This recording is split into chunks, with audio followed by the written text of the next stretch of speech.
yard. And I spoke to the environmental steward, Scott Alphonse, and he can't tell us where those cars are. It is rumored that those cars are buried in the city yard under the pavement.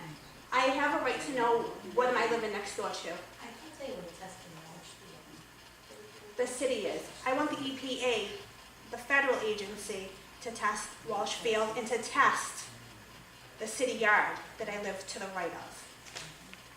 Test, what are you looking for?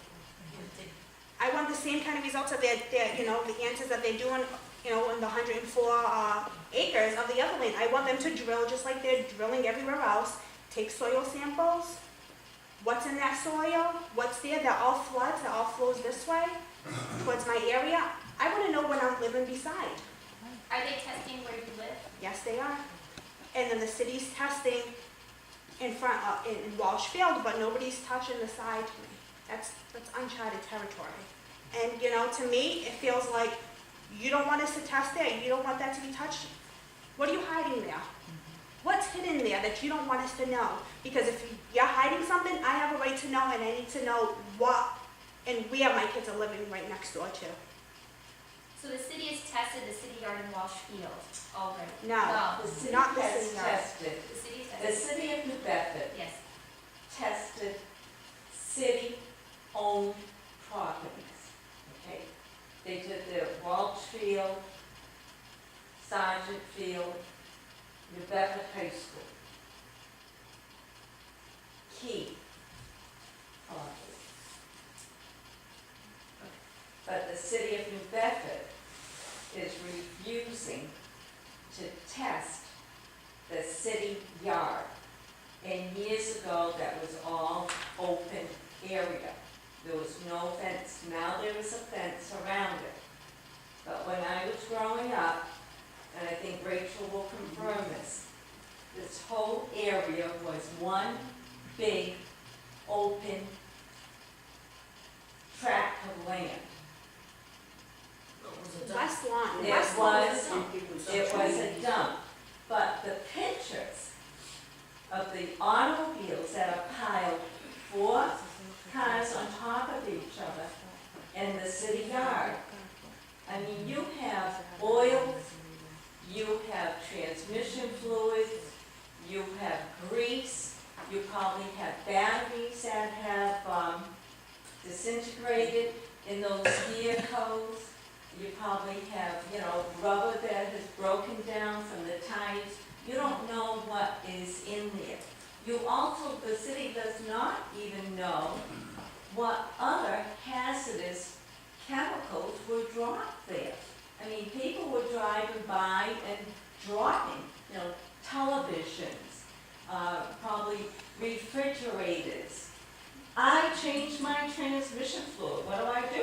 I go and dump it over here. Nobody's around in the dark of night. Thank you. Yeah, okay, so that's why she would like it tested. You know the dates of those pictures? Well, some of them, the dates, they're on there. And some, by looking at, historical, some are before 1954, because if you see an open area, area where certain things are, we know West Lawn went up, opened in 1954, they started building in late 1951, early 1952. So when you don't see West Lawn there, it's before that. If you know the area, you know the historical values. In a picture in West Lawn, actually over here, there's actually dark spots right on the corner where this is the city yard. There's dark spots over here. There's dark spots over here. This is where I live, right here. There's dark spots. You can see the tracks where they're going in and out of the field. Where the old Keith was, where West Lawn is now, coming out of the city yard to the back. You can see there's paths over there. You can see paths where New Bedford High is. You see paths everywhere, just by aerial photographs. Okay?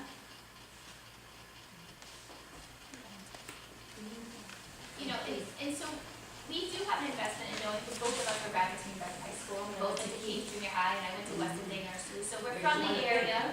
So, we're not people who come from the outside who have no connection. So we are residents of New Bedford. We grew up here, and we went to the same schools, and so we do have a connection. So You're still very young.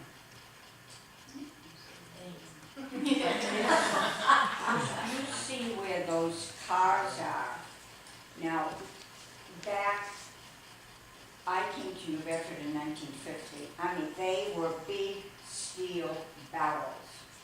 and they were all rotted, all the mills, all in from the city, north end, no matter where, they all dumped their barrels there. You would see them piled like 2 and 3 stories high, and all that black stuff would be oozing out of there. You went by, you could see all of that, and some of them where they rotted away, they'd be down like this, but they dumped everything, they dumped paint, they dumped everything, and as far as the cars, as far as I know, everything was turned over. And at the high school, they had racks down in the ground, lower level, and they had to dig out 6 feet wide and 6 feet down. And then they filled that all back in, and the rats were even going into the nursery, plus buckets in the hallways when they were trying to take out the fiberglass, and especially the greenhouse and the corridors, all the buckets